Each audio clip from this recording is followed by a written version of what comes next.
The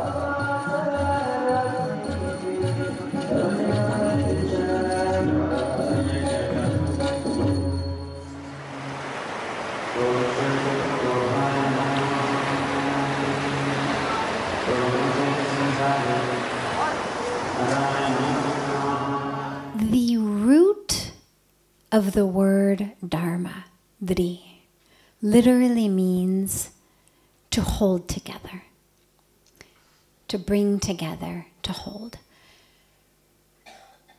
Dharma is that which holds us together, individually and societally. You can think of it literally as the glue that holds us together. It's also that which protects us. It's that which protects us not in a way like against warring, enemies or animals, but it's what protects us from our own adharmic nature. Because the truth is, the greatest enemy to me is myself. My own hatred, my own anger, my own grudges, my own pain is my worst enemy. That's the stuff that keeps us awake at night. That's the stuff that prevents us from digesting our food. That's the stuff that prevents us from connecting deeply with people. Even if I love you and I'm angry at someone else, the sheer presence of that anger, the sheer presence of that hatred or judgment or grudge in me prevents me from fully connecting with you in love. I'm not able to actually live as consciousness, live as love, live as divinity, live as infinity, and merge with you. And on a more specific and logistic level, these are the things that get us what we call, quote unquote, bad karma. God is not up there, as we always discuss, God is not up there with some wand saying, you've been good, here's a reward, you've been bad, here's a punishment. We reap the fruits of the seeds we plant. And so that which looks like bad karma is simply the result of seeds I've planted, and that which is the most conducive environment for me to take my next step. So what I mean is, if I've got anger, let's say, and in that anger, you say something that triggers me, and I slap you. Okay? Now, you're a gentleman, you're not going to slap me back. But somebody else was watching. Maybe your wife was there, maybe your mother was there, maybe your daughter was there, and they, how dare you, who the hell do you think you are? And they slap me. Or they call the police, they get me arrested for battery. Or they do something else. Or they act like beautiful, wonderful, spiritual people and do nothing but pray for me. And I go home and I'm miserable because of what I've done. In either case, I've now created suffering. Whether it's suffering because they hit me, suffering because I've now been arrested, or suffering just because I feel miserable about what I've done. The anger has given me this bad karma. And the reason that I bring this into our discussion of Dharma is my own anger is actually the cause of my suffering. My identification with these emotions, and with, of course, what the root of my anger is, which is you've done something, or you didn't do anything, somebody else did something, but I'm angry. Anger stems out of unconsciousness and our unfulfilled expectations. And so if I am identifying as that, I act out of anger, or I act out of lust, or I act out of greed, or I act out of pain, I then have ramifications. Those ramifications create suffering in my life. I've become my worst enemy.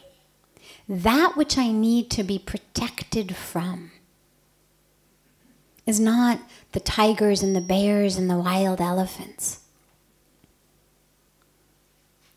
My own anger. If you look at the number of people every year who die from nuclear attacks or who die from being struck down by lightning compared to the number of people who die of heart attacks, we're killing ourselves. It's not something outside of us I have to be very worried about. We're killing ourselves. How I think. So, Dharma, living according to Dharma, is that which holds us together and protects us. Now, Dharma typically has two different ways that we talk about it. We talk about a universal Dharma, and we talk about an individual Dharma. So universal Dharma is that which applies to everyone. Integrity, righteousness, compassion, nonviolence, truthfulness. These commandments that we're given. Universal Dharma. They apply to everyone. But then we all have an individual Dharma as well. And when we talk about fulfilling our individual Dharma, it's being true to ourself. And hearing that voice. So, a caterpillar, in my favorite example. So a caterpillar crawls on the ground as a caterpillar. One day it hears a voice that says, climb a tree. Now, it's never climbed a tree. The only people the only caterpillars it's ever seen go up the tree have never come back down. Caterpillar doesn't understand. Well, they made cocoons, they became butterflies, they flew away. In the caterpillar's mind, that tree is, the Bermuda Triangle of caterpillars. Those that go up never come down. It hears this voice, or it gets a signal or a sign or whatever it is that makes the caterpillar do that, climbs the tree. Then a voice that says, go out on the branch. And then one that says, now weave yourself into a cocoon. And then one that says, now break free and jump. You can fly. Has no idea how to fly. Has never learned how to fly. Its caterpillar mother never taught it how to fly. There was no become a butterfly school. But it does. And you never, ever, ever hear of a caterpillar who missed the call to become a butterfly because he was so busy lamenting the fact that the millipede got 1,000 legs and he only got 12. And you never hear of a caterpillar who, jumps out of the cocoon too soon because he thinks that the universe has forgotten about him and it can't really take this long to become a butterfly. And you never hear of a butterfly that climbs its way back down the tree trunk because it doesn't believe that it can fly. Now, the Dharma of the caterpillar is to become a butterfly. The Dharma of the millipede is not. The Dharma of the centipede is not. The Dharma of the earthworm is not. The caterpillar is singular in slimy, long, skinny, crawly things that become butterflies. They all were doing the same thing, crawling on the ground. But the caterpillar heard that voice. And in our lives, when we talk about individual Dharma, we don't know what it is. We don't come with it stamped on our behinds. We don't come with a CD or a booklet. The only way to know what your individual Dharma is to be quiet enough to listen. Because surely, if a caterpillar can hear it, look at anything in nature. Anything in nature, it all knows what its Dharma is. The birds fly. No dog or cat jumps off a roof after the bird. They may all be up on the roof together. Bird jumps off and flies. You never see a dog go splat on the ground because it thought, well, the bird did it. Somehow there is an intelligence in them that knows, even without ever having seen a mirror. For all he knows, he could look like the bird. He has no idea what he looks like as a dog. But there's an intelligence in it that says, after the bird jumps, not me. Not my Dharma. I'm not a flyer. Not a jumper. There's some internal intelligence that comes to us, whether it's through a voice, whether it's through a signal or a sign or whatever it is.